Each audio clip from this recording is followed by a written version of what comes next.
Hi, I'm Sharon Bill. Welcome to my YouTube channel. Working through previous year's exam papers is a super way to revise and be thoroughly prepared for your ABRSM Music Theory exam. I've worked with you through every single question of every past exam paper in grades 1 to 5 from 2014 right through to 2018 to help you really get to grips with your knowledge of music theory.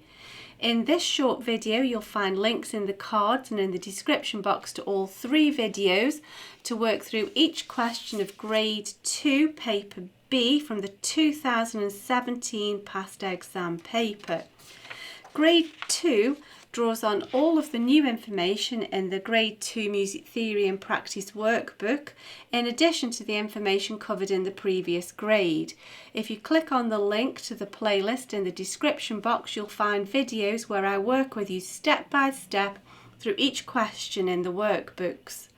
As an additional help, if you go to my website, you can download some free PDF information sheets to help you, which accompany each step in this series.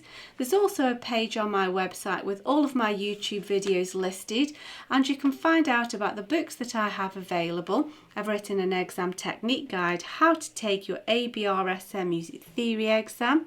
It's full of tips and techniques on how to best be prepared for your exam, and also how to make the best use of your time on exam day. So if you visit sharonbill.com, you'll find it's all there. If you can give me a like, that would be really super, and please do subscribe to my channel and share out the videos. Do enjoy your studies. See you next time. Bye.